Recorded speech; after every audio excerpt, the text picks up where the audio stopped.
마가복음 2장입니다. 마가복음 2장 18절에서부터 22절까지 같이 읽습니다. 요한의 제자들과 바리새인들이 금식하고 있는지라 사람들이 예수께 와서 말하되 요한의 제자들과 바리새인의 제자들은 금식하는데 어찌하여 당신의 제자들은 금식하지 아니하나이까? 예수께서 그들에게 이르시되 혼인집 손님들이 신랑과 함께 있을 때에 금식할 수 있느냐? 신랑과 함께 있을 동안에는 금식할 수 없느니라. 그러나 신랑을 빼앗길 날이 이르리니 그 날에는 금식할 것이니라. 생배 조각을 낡은 옷에 붙이는 자가 없나니 만일 그렇게 하면 기운 새 것이 낡은 그것을 당기어 헤어짐이 더하게 되느니라. 새 포도주를 낡은 가죽 부대에 넣는 자가 없나니 만일 그렇게 하면 새 포도주가 부대를 터뜨려 포도주와 부대를 버리게 되리라. 오직 새 포도주는 새 부대에 넣느니라 하시니라. 아멘.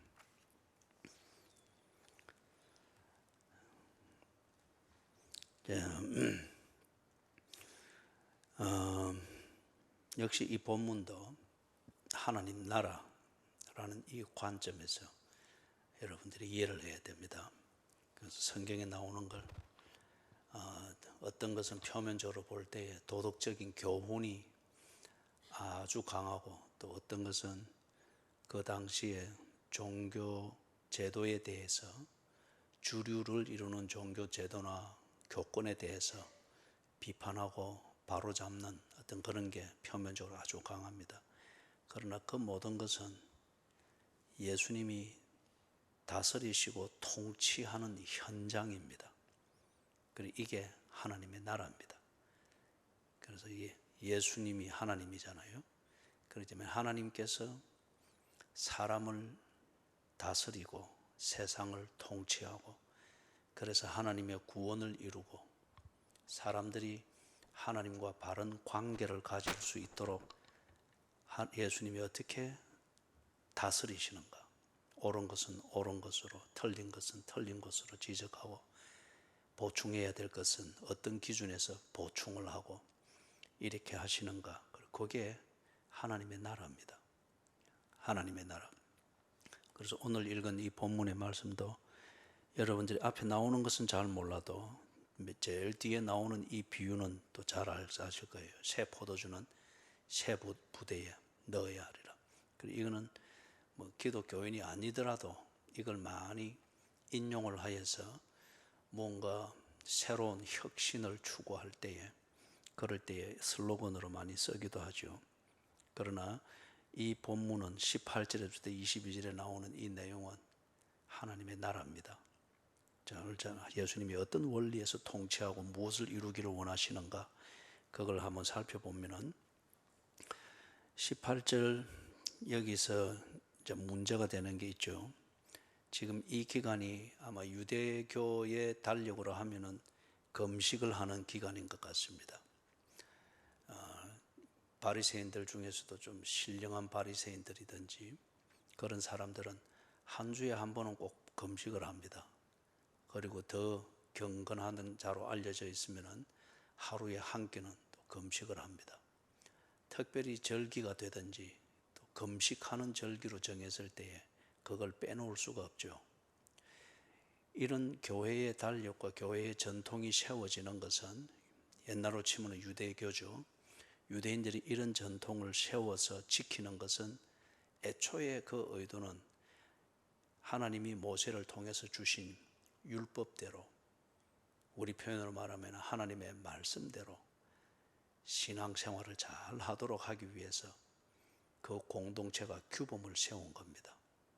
그래서 개개인이 이걸 잘 모르거나 아니면은 개개인이 각자의 형편을 따라서 편리한 대로 그렇게 끼워 맞추기 식으로 되는 것이 그렇게 되면 안 되니까 이 유대인들의 공동체에서 율법의 뜻이 무엇인가 이것을 지키려면 우리가 어디다 우선권을 두고 어떻게 해야 되는가, 이걸 표준이 딱 나오잖아요.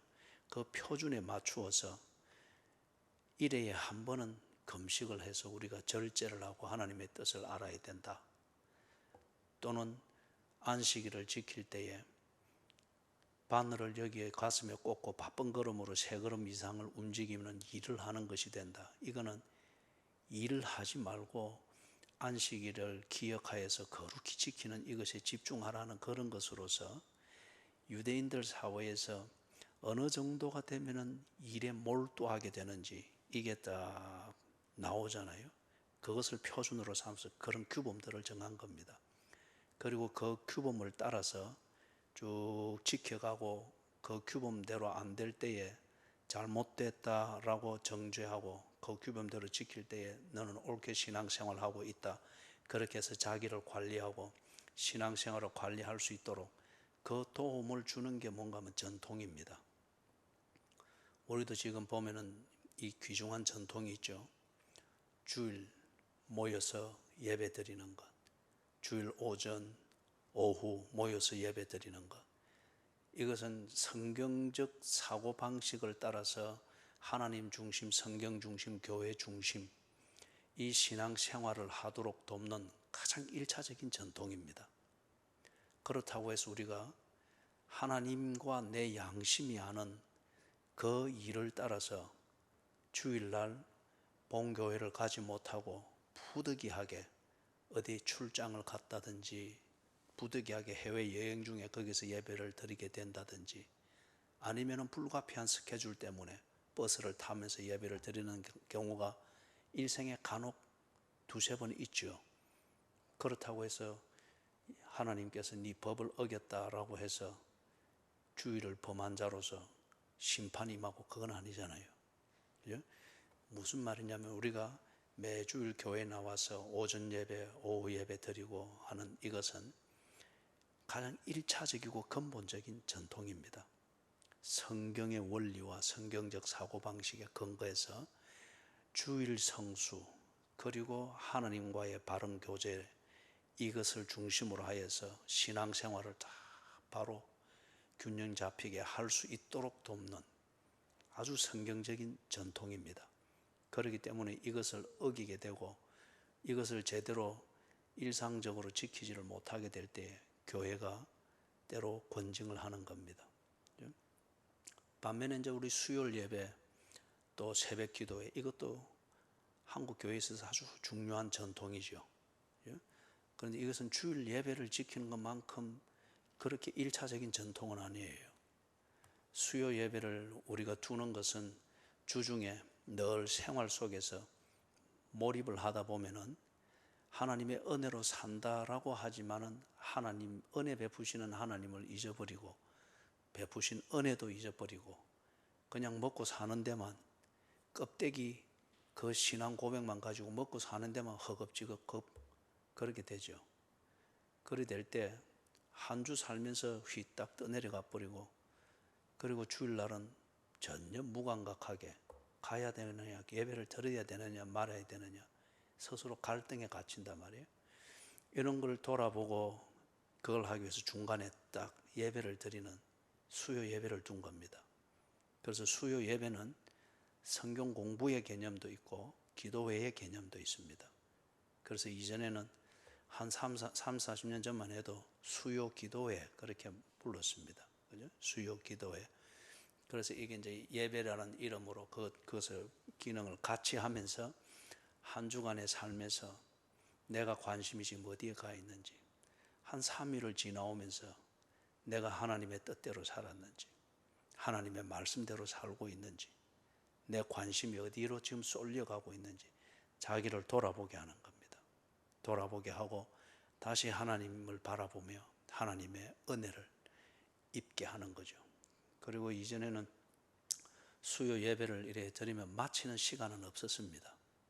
마치는 시간은 개인의 회개의 기도와 하나님의 은혜를 간구하는 개인의 그 기도가 마치는 게 그 사람의 수요 예배 마치는 시간이었어요. 그런데 지금은 이제 워낙 도시화가 되어가고 하니까 일단 공예배로서 마치는 것을 딱 그렇게 의식을 통해서 마치죠.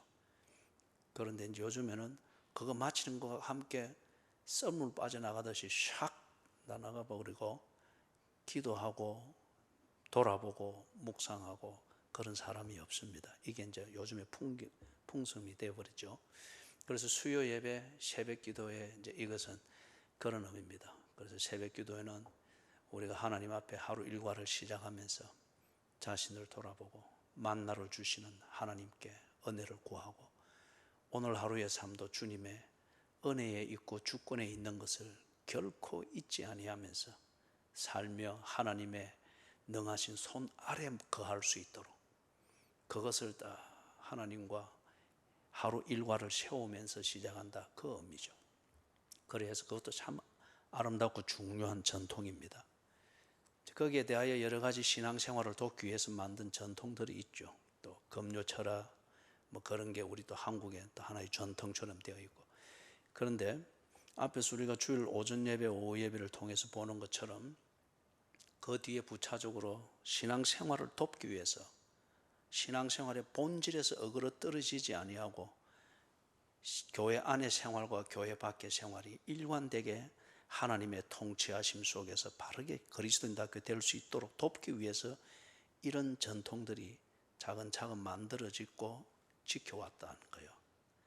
그런데 어느 단계부터인가 한국 교회 역사에도 보는 것처럼 유대교의 이 역사가 느헤미야와 에스라 이후 같으면은 이 유대교의 역사가 약 한 350년입니다.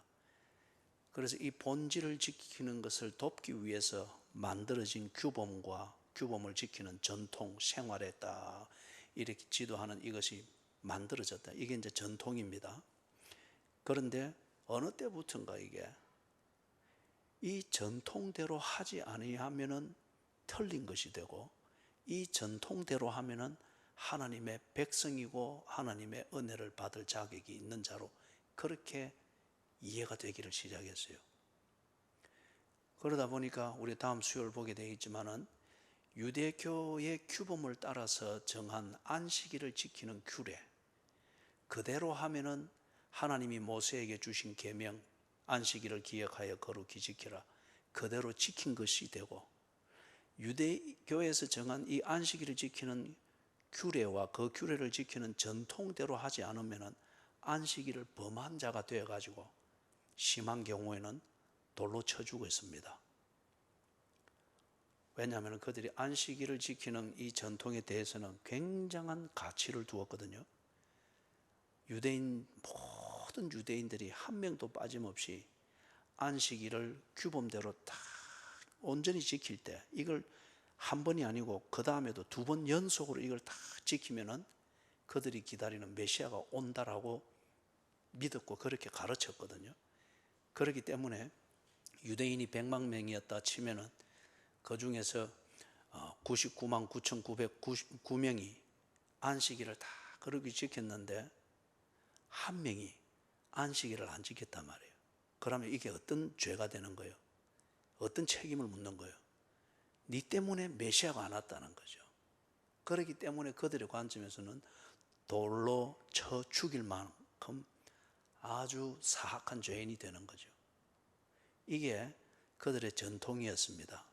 그래서 애초의 전통은 신앙의 본질을 깨닫고 그 본질에 맞는 신앙생활을 잘 하면서 생활과 신앙의 균형이 잡혀서 하나님 보시기 좋도록 돕기 위해서 만들어진 규범들인데, 어느 때부터인가 이게 전통의 규범이 중심이 되어지고 이것을 안 지키면 죄가 되고 이것을 지키면 하나님의 백성이 되는, 전통이라는 이게 하나님 자리에 떡 차지해버리고 하나님과 그 다음에 하나님을 섬기는 이 신앙생활의 본질은 한 줄로 썩 밀려나 버렸단 말이에요. 이걸 보고 뭐라는가 하면 전통주의라고 합니다. 전통은 대단히 중요합니다. 앞에서도 이야기했던 것처럼 우리가 주일 오전 예배, 오후 예배 아주 1차적으로 중요한 전통이죠. 수요 예배. 이 수요 예배가 20년 뒤는 어떻게 될지 몰라요. 어떻게 될지 몰라요. 이것도 전통입니다. 아름다운 전통이에요. 그런데 이게 교회가 뭐 물량적이고 사람 숫자의 그런 것으로서 부흥을 판단하고 그걸 통해서 얻는 재정적 수입, 또 사람들의 숫자, 거기서 얻는 여러 가지 재주들로 만들어지는 여러 다양한 프로그램들, 그래서 눈에 보이는 영향력을 미치는 것, 이걸 교회 본질로 착각을 하게 되어지면은, 그러면은 출석을 하면은 옳은 사람이고 출석을 안 하면은 죄인이 되어 버리는 겁니다. 출석을 우리가 권장해야 되고 할 수 있는 대로 출석을 하도록 해야 됩니다. 그것은 신앙의 본질을 배우고 훈련을 하도록 하기 위한 거죠. 그렇다고 해서 교회가 출석을 매기고 하는 그것을, 그 전통을 못 따라갔다고 해서 그가 하나님 백성 아닌 게 아니고, 그리고 그렇다고 해서 거기에 하나님이 인정할 만한 이유가 있는 경우가 있겠죠. 그럼에도 불구하고 교회가 정한 규범대로 흘러가는 전통대로 안 했다라고 해서 죄인이 되거나 했다고 해서 의인이 되거나 이리 될 때, 그거는 전통주의가 됩니다. 그래서 그런 통치를 하는 교회 안에서 대부분의 교인들은 전통주의자가 되는 거죠. 통치하시는 하나님과의 인격적 교제, 그 하나님의 뜻을 헤아리면서 그 하나님 앞에서 무엇을 해야 할까, 어떻게 해야 할까, 하나님 앞에 고민하며 인격적으로 그렇게 살아가는 이 신앙이 점점 없어집니다. 그냥 눈치 보기 교회 생활이고 의무감에 충실한 공동체 의식, 그 이상을 못 넘어가게 되는 거죠. 그리고 지금 여기서 중요한 전통 18절에 나오는 게, 지금 금식을 일괄적으로, 이 공동체가 일괄적으로 금식을 해야 되는 유대교의 그 어떤 풍습입니다. 그리고 이때에는 경건한 유대인이라고 하면은 금식에 함께 해야 되는 것이 전통입니다. 그들의 전통이에요. 이 전통이 세워질 때는 무슨 이유가 있었겠죠. 신앙의 본질을 지키고 유지하는 데 도움이 되도록 하기 위해서 이런 전통이 만들어졌겠죠. 자, 그런데 이걸 잘 지켰고 아주 강하게 지켜왔습니다. 그런데 이제 문제가 또 일어났습니다. 요한의 제자들과 바리새인들이 금식하고 있는지라. 이때 말하는 요한은 세례 요한입니다. 사람들이 예수께 와서 말하되, 요한의 제자들과 바리새인의 제자들은 금식하는데 어찌하여 당신의 제자들은 금식하지 아니하나이까? 예수님이 많이 알려지기를 시작했잖아요.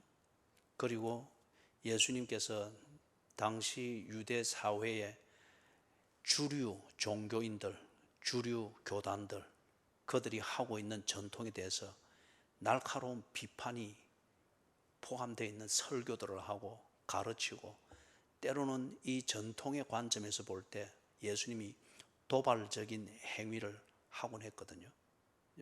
안식일에 병자를 고친다든지, 그 다음에 예수님이 회당에서 하는 설교가 서기관들의 설교와는 상당히 다른 내용이었고 그런 권위였잖아요. 이것 역시 유대 사회에서 회당에서 설교하고 성경을 가르치는 전통으로 치면은 서기관들이 하듯이 해야 그게 정통입니다. 그런데 예수님은 서기관들과 같지 않았습니다. 그 사회의 모든 것을 끌어가는 이 전통주의적 틀에 대해서 예수님이 때로는 상당히 도발적으로 보였습니다. 그런 것 같으면은 예수님께서 지금 이 시기에, 모든 사람들이 금식을 하는 이 시기에 예수님도 이 정통을 지켜야 되는데, 이게 이제 일반 사람들의 사고방식입니다. 예수가 정통이면은 당연히 이것에 있어서도 결함이 없어야 되는데, 그런데 지금 예수님의 제자들은 금식을 안 한단 말이에요. 예수님도 이 당시에는 이제 많이 알려지고 관심들이 모이고, 그러니까 예수를 랍비라고 부르면서 예수님과 동고동락을 하는 사람들이 생겼죠. 이제 이들이 제자들입니다. 예수님의 제자들 중에는 적지 않은 사람이 세례 요한의 제자로 있다가 예수께로 온 사람들이 제법 있습니다. 예수님이 세례받고 물에서 올라오는 거 이거 이제 세례받는 사건이 있고 난 뒤에 요한의 제자들이 예수님에 대해서 굉장히 관심을 가졌잖아요. 그리고 세례 요한이 자기의 제자들이 예수께로 가는 것을 허락했습니다. 그래서 세례 요한의 제자로 있다가 예수님의 제자로 온 사람들이 제법 있습니다. 이 사람들도 당연히 예수님이 하는 그 생활, 그리고 신앙생활을 지도하는 것에 대해서 적응하기가 힘든 부분들이 있습니다. 가령 이렇게 생각하면 이해가 하기가 쉽겠죠. 만약에 우리 교회에 로마 천주교에서 온 새가족이 있다. 거기서 영세도 받고 교리반도 마치고 다 그렇게 해서 왔는데, 복음이 좋고 복음을 들어볼 때 거기에 대한 분명한 깨달음이 있어서 왔단 말이에요. 그런데 복음이 좋아서 왔고 복음이 전부이기 때문에 왔는데, 복음을 중심으로 해서 드리는 예배, 교제, 그 다음에 신앙생활을 지도하는 것, 이거는 천주교에 비교하면 신비감이 많이 떨어지잖아요. 천주교는 미사를 드릴 때 뒤에서부터 이래 연기 피워가면서 그 다음에 유니폼 입고 이래, 예? 여자들은 또 이 머리 수건도 쓰고 막 이래서 아주 정숙하고 또 경외심도 나고 그런 분위기잖아요. 그런데 또 우리 교회는 와 보니까 이 뭐 옷도 지 마음대로 입었지요. 거기다가 아멘 해샀지요. 그죠? 뭐 하여튼 그런 거요. 꾸벅꾸벅 졸아 샀지요. 그죠? 그러니까 이 또 신부들은 이 할 때 다 이 예배 의식을 따라서 뭐가 하니요 하면 또 저쪽 해중에서 뭐 하나이다. 그럼 또 이쪽에서 이 운율을 붙여서 이래 해서 다 정해진 대로 이렇게 가니까 내용은 뭔지 몰라도 분위기는 아주 신비감이 있고 경외로움 거기 있단 말이에요. 근데 우리 교회 나와 보니까 이 목사가 때로는 빠락빠락 고함질러서 하면서 막 졸면은 또 막 소리 지르고 막 이래서 하지요. 그죠? 이러니까 이게 영 다르단 말이에요. 영 다르다. 적응하기가 힘듭니다. 오순절 교파에 있다가 장로교에 오면 또 적응하기가 힘들고, 또 장로교에 있다가 성경 공부 중심으로 신앙생활과 그 예배드리는 분위기에 몸에 익숙한 사람이 하는 데 가서 또 아멘 해서 하는데 가면 이것도 막 성가시단 말이에요. 그죠? 이 적응이 안 되는 거예요. 그죠? 지금 세례 요한의 제자들은 굉장히 이 유대주의적 그 문화와 신앙생활 패턴이 몸에 배어 있는 사람입니다. 세례 요한은 에세네파라고 하는, 이 에세네파는 아주 바리새파들 중에서도 아주 강력한 거의 근본주의에 해당되어지는 경건파들이었어요. 거기에 세례 요한이 한동안 있었거든요. 그러면서 그 하루에 7번씩 목욕을 하고 또 성경을 필사할 때에 여호와 이름만 나와도 딱 붓을 놓고 옆에 가서 또 목욕하고. 그래서 전하는 전설에 의하면 이 필사를 다 하고 나니까 여호와의 이름이 나올 때마다 이리 놓고 가서 그 옆에 풀장이 있습니다. 그 고고학에서 발굴한 유적지 가면 거기에 또 들어가지고 왼쪽으로 들어가서 물을 푹 적시고 오른쪽으로 이래 또 통로로 올라와서 닦고 다시 또 쓰는 거예요. 이래가지고 이게 다 쓰고 나니까 몸이 팅팅 부르다는 거예요. 그 물에 적시는 이 목욕 때문에. 이게 에세네파고 세례 요한이 거기에 있었습니다. 거기에 있다가 세례 요한이 이게 아니다. 메시아가 오는 것은 이런 통로를 통해서 오는 게 아니다. 우리 지금 시대로 이야기하면은 마틴 루터가 성경을 읽으면서 하나님의 나라와 하나님의 구원이 무언가에 대해서 눈이 열려서 로마 천주교를 떠나는 것처럼 세례 요한이 그것을 필사를 하고 적고 경건의 생활을 하는 가운데 이게 하나님의 나라, 즉 메시아가 임하는 그게 아니다. 그래서 에세네파의 규율로 치면은 세례 요한은 무단 이탈자입니다. 그렇기 때문에 이 유대인들은 세례 요한을 죄인으로 취급을 해요. 아직도 자기들의 유대교의 규범을 어기고 무단 이탈을 했기 때문에. 그래서 이탈하여서 세례 요한이 요단 강가에 머물면서 세례를 법하며 이사야서에 있는 대로 주의 첩경을 예비하는 이 복음을 전가하기를 시작을 했거든요. 이 말은 세례 요한이 하나님의 말씀과 하나님이 이루실 그 일에 대해서 분명히 깨닫고 그 하나님 나라를, 메시아를 대망하고 있었지만은, 그러나 그것을 중심으로 해서 신앙생활하는 그 방식과 정통과 전통을 지키고 하는 이것은 유대교회에서 몸이 굵은, 그게 여전히 몸에 배어 있습니다. 그렇다고 해서 세례 요한이 잘못된 신앙을 가졌다, 그렇게 말할 수는 없는 거예요. 바른 신앙을 가졌습니다. 그 신앙을 가지고서 신앙생활하는 방식은 유대교회에서 몸에 잔뼈가 굵은 그 전통과 의식대로 지금 하고 있는 거예요.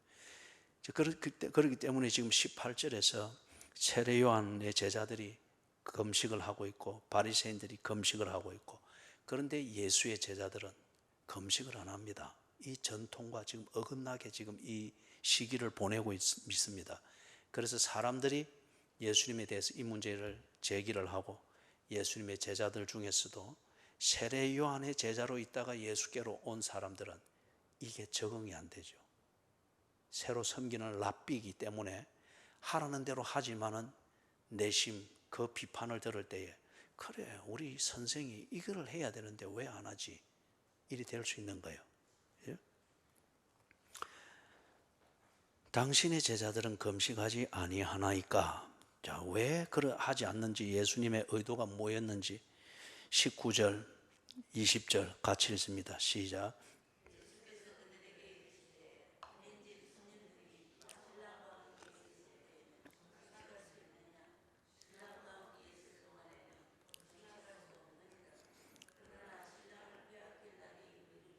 그날에는 금식할 것이니라.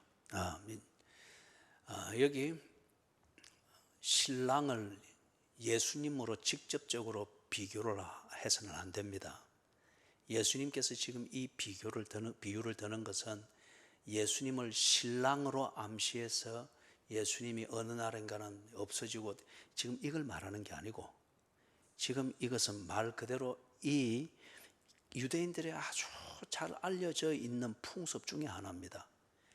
유대인들이 가장 즐거운 날 중에 하나가 결혼식인데, 결혼식 풍습에서 신랑을 기다리는, 신부의 친구들이 신랑을 기다리는 그 의식이 있어요.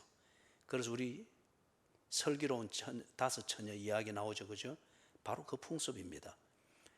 우리나라 같으면은 이 신랑 쪽에서 함지고 가는 신랑 친구들이 있죠, 그죠? 함지고 가는 신랑 친구들. 그러면 신부 집에서는 아주 준비를 해놓고 기다리잖아요, 그죠? 그런데 이 유대인들의 풍습에서 결혼식이 있게 되어지면은 신랑이 신부 집으로 갑니다. 신부를 데려오기 위해서. 그때에 신랑이 오는 시각을 알고 신부의 친구들이 준비를 합니다. 밤이 되도록 준비를 하는 거예요. 그러면서 저 왔을 때 신랑이 와서 신부를 만났다. 그러면 이 들러리들의 역할은 다 끝난 겁니다. 그죠? 다 끝나고 잔치가 막 벌어지는 거예요. 왜냐하면 가장 기쁜 순간이잖아요. 예?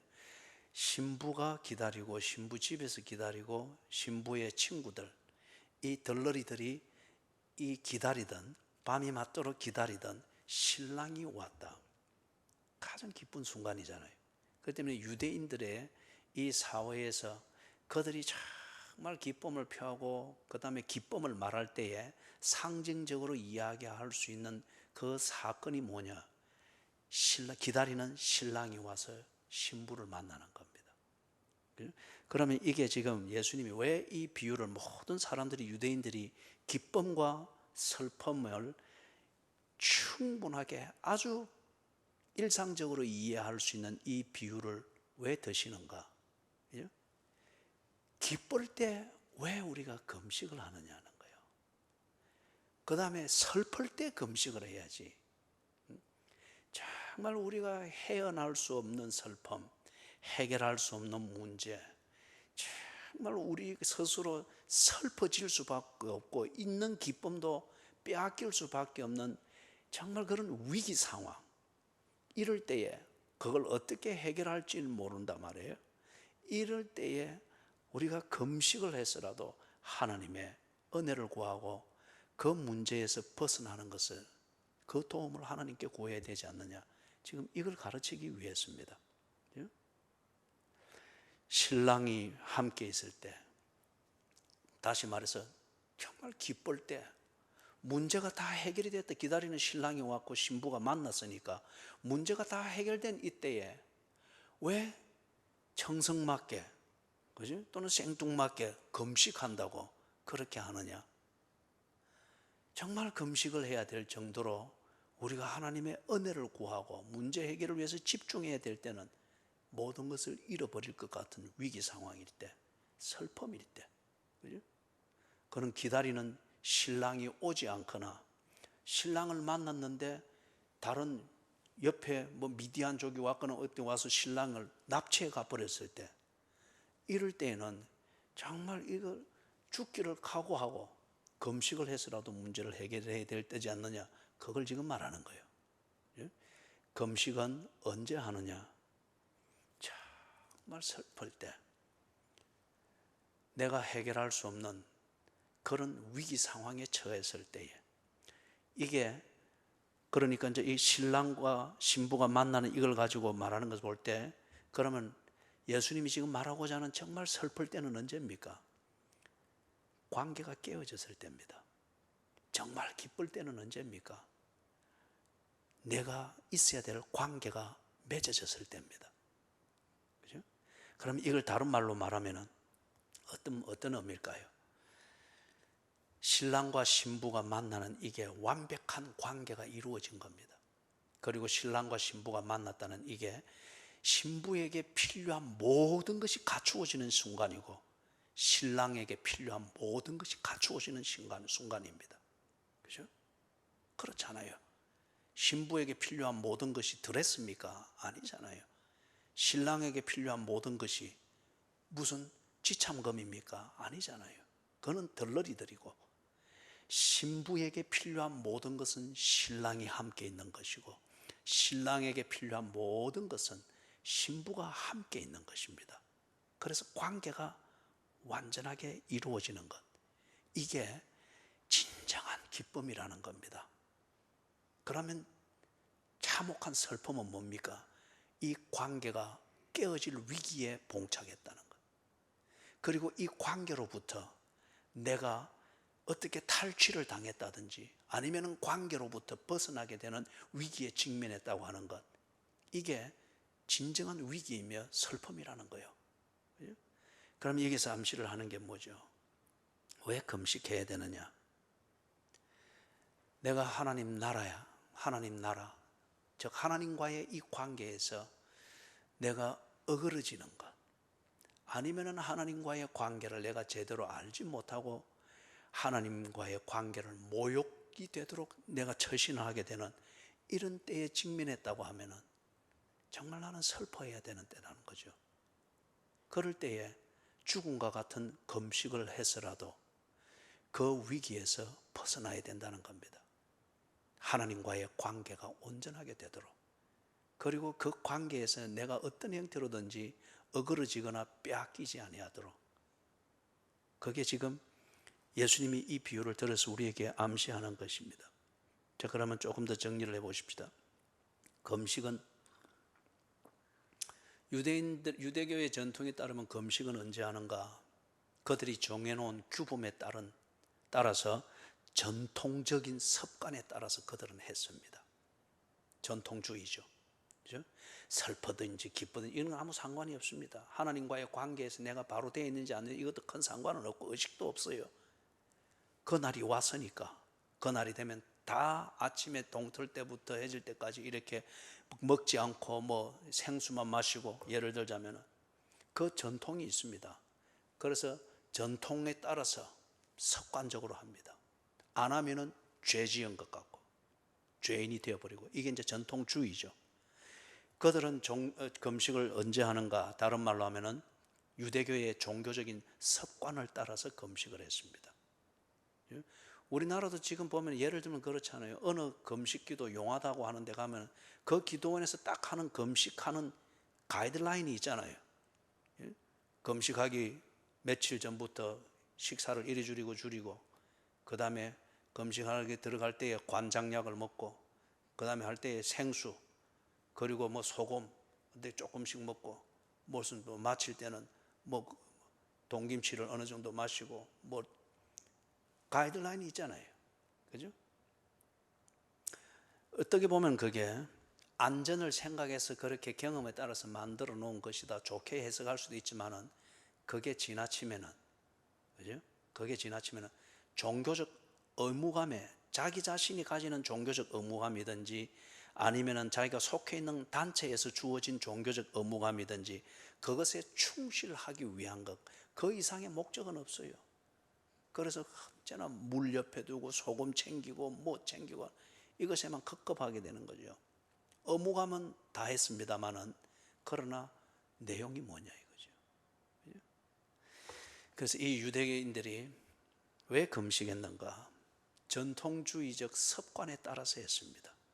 왜 금식했는가? 유대교에서 가르치는 종교적인 의무감에 충실하기 위해서 그들은 때가 되면 금식했습니다. 그런데 예수님께서 신랑과 신부의 이 관계를 비유를 통해서 우리에게 암시하는 바는 뭐냐? 어떨 때 금식을 해야 되느냐? 꼭 필요할 때 금식을 한다 하면 어떨 때인가? 하나님 나라의 본분에 맞게 처신하라는 거예요. 하나님 나라는 뭡니까? 하나님이 그 은혜로 나를 다스려 주시고 내가 살아가는 일상에서 나는 하나님의 통치에 온전히 순종하면서 그렇게 살아가는 이 관계가 하나님의 나라입니다. 이 하나님의 나라에서 내가 처신해야 될 본분이 있습니다. 이것에 필요하다면은, 이것에 맞다면은 금식을 하라는 거예요. 하나님 나라 본분에 맞다면은 금식할 필요가 없는데 금식하느라고 그렇게 시간 낭비하지 말라는 거예요. 예를 들면 세 가지를 이렇게 볼 수 있습니다. 하나님 나라의 본분에 맞게 처신하는가? 첫 번째는 하나님의 영광이 오도당하는 위험이 느껴질 때, 내가 하나님 나라 안에 있다, 하나님과의 관계 안에 있다. 하나님과의 관계에 있다고 하면은 하나님과 교제함이 있는 거죠. 그런데 한 집안에 자녀가 몇 명 있어도 어떤 자식은 집안에 명예를 세우는데 어떤 자식은 참 부모의 명예에 먹칠을 하죠. 그죠? 내가 하나님 나라에 있다. 오늘 하루의 일상이 하나님의 통치하심과 그분의 베푸시는 은혜 가운데 오늘 하루 일상을 산다. 이게 하나님의 나라입니다. 그런데 오늘 내 하루 일상을 사는 여기에 내가 잘못해서 그렇든지 아니면 내가 속해 있는 어느 공동체나 가정이나 교회나 교제 관계에 있는 사람들이 그래서 그렇든지 하나님의 영광이 오도되어지는 이 위기를 볼 때 거기에 대해서 내가 어떻게 할 수 있는 것은 없고 다음 순간이 되면 하나님이 부처와 다를 바 없고 힌두교에서 말하는 범신 중에 하나에 다를 바가 없는 것으로 치부되어지는 이런 위험이 보일 때, 그죠? 그때에 죽기를 각오하고 금식을 해서라도 하나님의 영광이 가리워지지 않도록 하나님께 뜻을 구하며 은혜를 구한다는 거죠. 어떨 때 금식해야 되느냐? 하나님 나라의 본분에 맞게 처신하는 그 맥락에서 금식을 한다. 두 번째는 하나님과의 관계를 배도하게 되는 위험에 직면할 때에, 그것을 알지만은 내가 그것에 대해서 어떻게 달리 처신할 수 없을 때 금식을 해서라도 그 배도하게 되는 위기를 벗어나라는 거죠. 예를 들면은 베드로가 예수님으로부터 경고를 받았죠. 닭이 울기 전에 네가 3번 나를 부인하리라. 그죠? 베드로가 그러면서도 들었으면서도 큰 소리 뻥뻥 쳤잖아요. 그리고 실제로 지가 3번 부인했죠. 3번째 부인할 때에 닭이 꼬끼요 하고 울었죠. 그리고 비로소 깨닫고 나가서 통곡하며 울었잖아요. 그죠? 통곡하며 울고 회개했잖아요. 하나님과의 관계를 배도하게 되는 위험이 있을 때에, 이게 감각이 있는 그리스도인들이면 일상생활에서 이것은 언제나 느낄 수 있고 확인할 수 있습니다. 그럴 때에 금식을 하는 자세로 들어가는 것이 아니고 합리화할 수 있는 그런 끈앞풀 같은 여러 가지 성경 지식이든지 경험이든지, 안 그러면 화인 맞은 양심에, 그걸 보고 우린 좋은 말로 담대함이라 그러죠. 배짱이라 하죠. 이걸 내세우면서 꼭 지 하고자 하는 대로 합니다. 예? 그때는 금식해야 될 때라는 거예요. 하나님과의 관계를 배도하게 될 때. 세 번째는 하나님과의 교제에서 멀어지는 위험에 직면하게 됐을 때, 금식을 해서라도 거기서 떠나지 말라는 거죠. 하나님과의 교제하는 여기에서. 예수님이 마태복음 6장 33절에서 하나님과의 교제하는 그 중심을 뭐로 가르쳤습니까? 가치관을 딱 가르쳤습니다. 먼저 그의 나라와 그의 의를 구하라. 가치관입니다. 가치관이 서 있을 때에 우선순위를 정리할 수 있습니다. 무대뽀로 떼어놓고 사는 게 아니고 우선순위를 정리해서 사는 거죠. 이 우선순위는 가치관이 있을 때 자기 가치관을 따라서 나는 하나님 중심으로 이렇게 정해서 삽니다. 그러나 그 사람의 가치관의 중심에 인간, 자식이 남보다 잘 먹고 잘 사는 것, 나도 좀 더 뭘 좀 펴놓고, 이 중심이 자기 가치관일 것 같으면은 하나님을 위해서 이래야 합니다. 그거 다 가룟 유다의 변명에 지나지 않습니다. 가룟 유다의 변명 알죠? 얼마나 화려한 변명이었어요.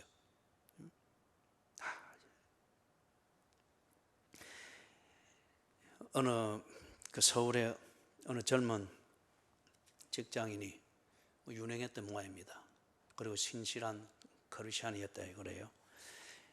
이 양반이 성실하고 실력도 있고, 실력도 있다고 하는 것은 결과를 만들어내야 되죠.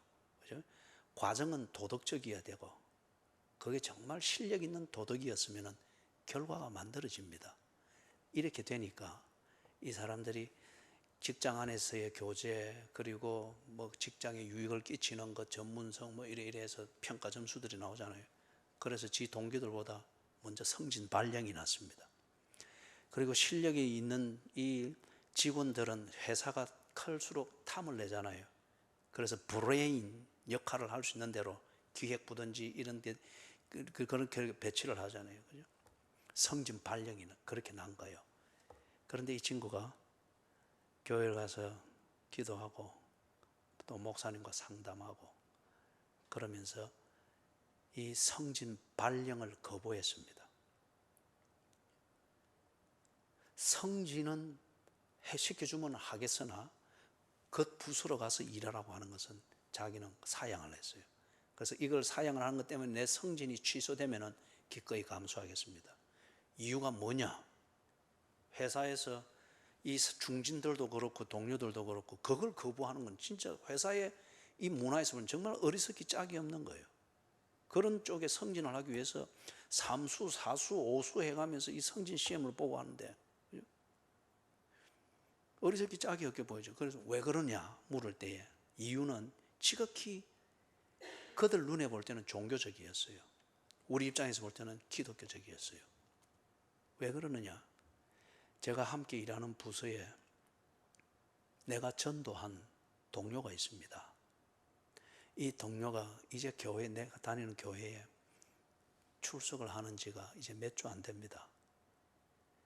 내가 이 동료를 교회에 잘 정착시키고, 그리고 직장 안에서 이 사람이 신앙생활을 배우는 대로 직장에서, 이 직장 문화에서 자기가 지킬 것, 그 다음에 지켜서는 안 되는 것, 이것을 내가 도와야 됩니다. 나는 그리스도인입니다. 그렇기 때문에 이 사람의 전도와 양육을 위해서 내가 이 부서에 좀 더 있어야 됩니다. 이유는 이것뿐입니다. 그 사람 성진 안 됐어요. 그리고 자기가 원하는 것, 그것을 할 수 있도록 그냥 그 부서에 더 있게 됐습니다. 많은 것을 잃었죠. 그러나 이 사람은 하나님 나라에서 해야 될 처신에 합당하게 처신하기 위하여서 성전 발령을 받아서 가느냐, 아니면은 나를 통해서 교회에 발을 들여놓은 내 동료에게 정말 그리스도인의 삶을 보여주며 그 양육을 위해서 내가 희생하는 것이 옳으냐. 그는 금식하듯 고민했고 기도했고 교회와 상담했습니다. 그리고 본인이 가지는 것, 먼저 그의 나라와 그의 의를 구하라, 이 가치관을 따라서 자신이 그리 판단해서 그리 한 겁니다. 언제 금식을 하느냐? 전통주의적으로 하는 것도 아니고 종교적 의무감으로 하는 것도 아니고 언제 금식을 하느냐? 하나님 나라에 합당하게 처신하는 겁니다. 하나님의 영광이 가리워지고 오도되어지는 위험을 느낄 때, 하나님과의 관계를 내가 배도하면서까지 뭔가 나를 지키려고 하는 위험에 직면할 때, 하나님과의 교제에서 멀어질 때, 여러분이 이 수요 예배의 전통을 여러분의 자녀 세대에게 물려주고 이 전통을 통해서 전성되어야 될 하나님 나라 안에 거하는 이 신앙생활의 본질을 바로 가르치고 전성하기 위하여서 여러분이 이 수요 예배를 지키기 위하여 어쩌면 여러분의 일상생활, 언제나 수요 예배를 드리러 갈 때마다 갈등해야 되는 여러분의 일상생활에 그 무엇을 두고서 금식해야 될지 모릅니다. 편한 대로 흘러 떠내려가지 마시고, 수요 예배 단언컨대 이게 우리나라로만 쳐도 처음부터 있었던 겁니다. 그럼 140여 년이 된 거예요. 결코 이 전통은 잘못된 게 아닙니다. 이 전통이 우리에게 전승하고자 하는 가치는 지켜내야 됩니다. 이걸 위하여서 수요일날 그냥 단지 교회 한번 온다, 이걸 가지고 갈등하는 문제가 아니고, 저와 여러분이 하나님 나라 안에서 수요일 저녁에 바른 처신을 하는, 이것이 수요 예배에 참석하는 것이 바른 처신인 것을 인정한다고 하는 것 같으면 이것을 두고 갈등하게 만드는 그것을 버리기 위하여서, 그러나 결정하지 못하면 그것을 두고 금식해야 됩니다.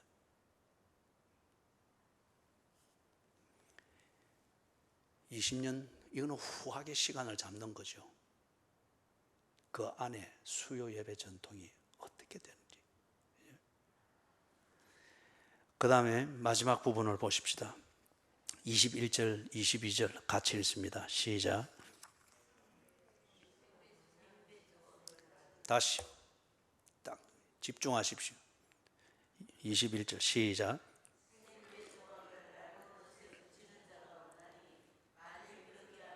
기운 새 것이 낡은 그것을 당기어 헤어짐이 더하게 되느니라. 새 포도주를 낡은 가죽 부대에 넣는 자가 없나니 만일 그렇게 하면 새 포도주가 부대를 터뜨려 포도주와 부대를 버리게 되리라. 오직 새 포도주는 새 부대에 넣느니라 하시니라. 아멘. 그래서 이 하나님과의 관계가 되어질 때 이게 기쁨입니다. 그리고 그 관계 위에서 관계에 걸맞는 교제가 하나님과 왕성하게 이루어지는 것, 이게 한없는 기쁨입니다. 반면에 하나님과의 관계에 곰팡이가 피기를 시작하고 하나님과의 관계를 생각하면 부담이 꽉꽉 들고 거기에 더하여서 하나님과의 관계에 대한 의무감만 쌓이면서 교제를 해야 된다는 의무감, 그러나 하기는 불편한 일상생활의 구조를 가지고 있다. 이게 우리에게 큰 슬픔이죠. 이게 하나님 나라에서 그리스도인이 가지게 되는 슬픔입니다. 왜 그렇게 됐을까요? 부부관계도 그렇잖아요. 한 지붕 아래에 적과의 동침이라고 하는, 이게 대부분의 부부관계의 실상이잖아요. 그죠? 하나님 나라 안에 있으면서 왜 하나님과의 관계, 그 관계에 걸맞는 교제를 나누는 이게 왜 부담이 됐고 그 부담은 우리의 일상을 슬픔이 되어버렸는가?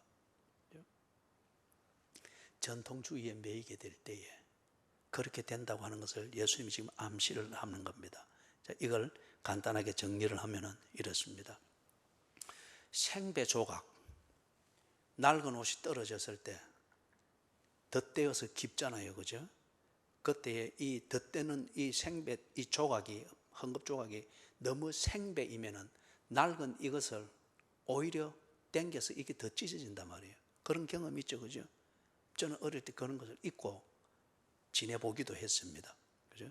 어머니가 무릎팡이, 아이들 옷이 무릎팡이 제일 많이 그거 찢어졌잖아요. 그죠? 막 늘 불불 기면서 땅 따먹게 하고 그러니까. 그런데도 저는 지금 이 땅이 한 평도 없어요. 땅은 엄청나게 따왔는데. 그죠? 그런데 이제 터진 무릎에 어디 있는 거 헝겊 오려가지고 이렇게 기워줬는데, 기워놓은 이 실 옆에 다른 또 이 옆에 또 찢어지는 거예요. 바지가 이미 낡아 놓으니까 댄 옷이 너무 찔기니까 이게 물고 떨어져 버리는 거예요. 이겁니다. 생배 조각을 낡은 옷에 붙여. 그 다음에 새수를 낡은 부대에 붙지 않는다. 이것은 일전에도 한번 설명을 했는데, 그들이 포도주를 담아서 저장하는 이 부대는 가죽 부대입니다. 뭐로 하는가 하면은 양입니다.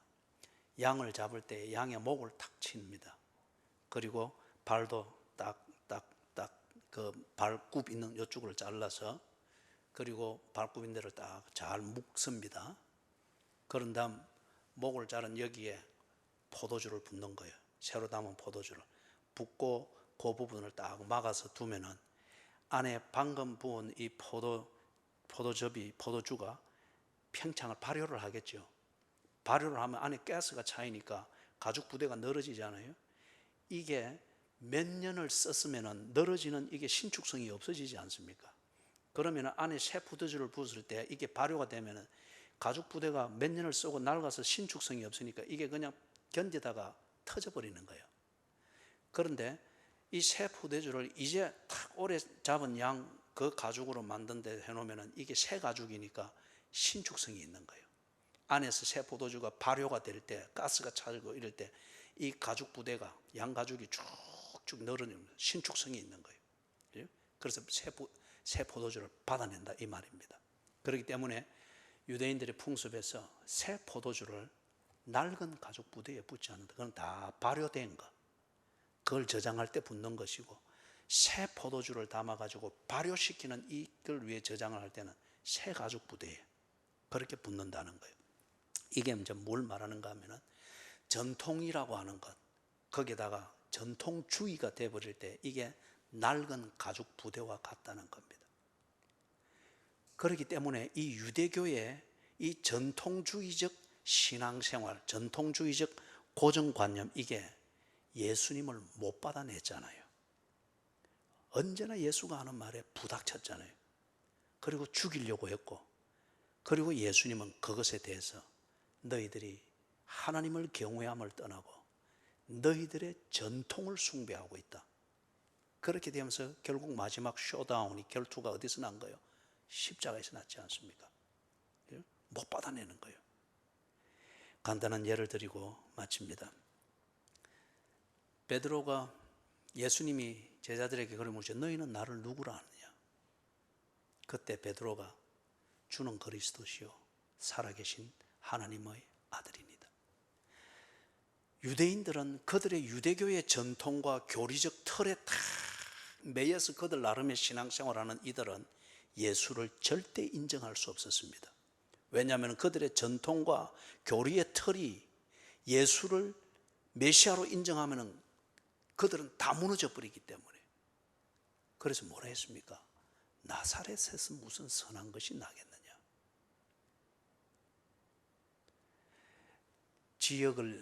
갈릴리 지역을 비하하는 유대교적 그 기준을 가지고서 나사렛에서 그렇게 자라고 난 예수를 그들은 하층민 취급을 했지 메시아로 취급할 수가 없었습니다. 그러나 베드로가 예수를 똑똑히 보고 경험한 뒤 그의 중심에서 우러나는 그 고백을 했어요. 주는 그리스도시요, 즉 메시아시요 살아계신 하나님의 아들입니다. 그러나 유대교의 전통은 절대 다수는 이것을 담아내지를 못했습니다. 낡은 가죽 부대, 전통주의였기 때문에. 예수님이 우리가 지난 수요일 날 봤던 거 있죠. 알페오의 아들 레위 세리였습니다. 그 집에 가서 식사할 때에 거기에 죄인과 세리들이 많이 모였죠.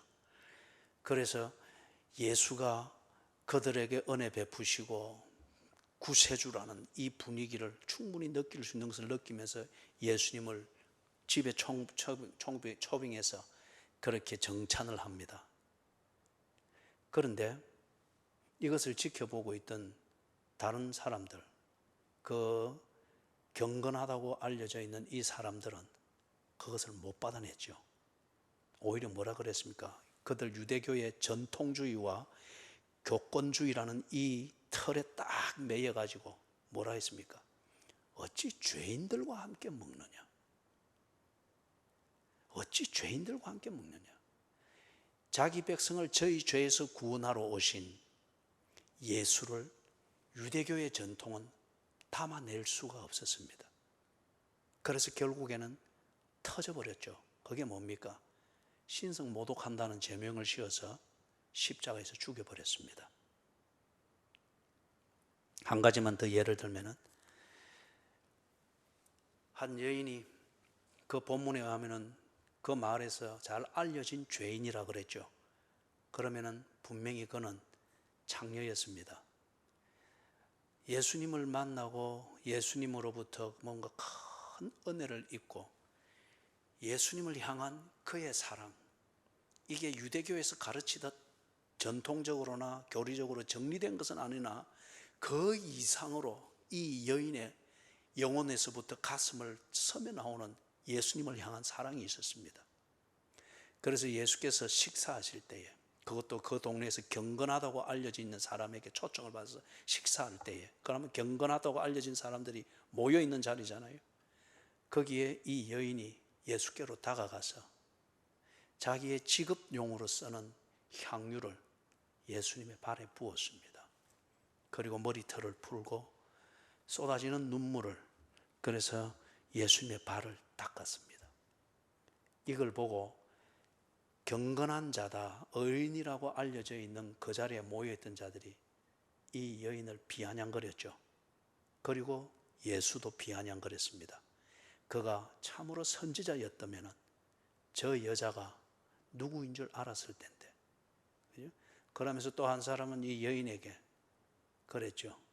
왜 그 향유를 팔아서 가난한 자들에게 나누어 주지 않고 이것을 허비하느냐?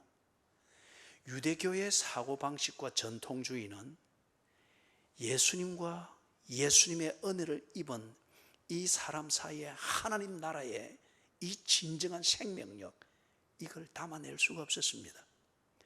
그리고 예수 종교를 믿는 게 단지 돈 벌어서 출세하고자 이 사고방식에 매여 있는, 그는 가룟 유다로 지금 봅니다.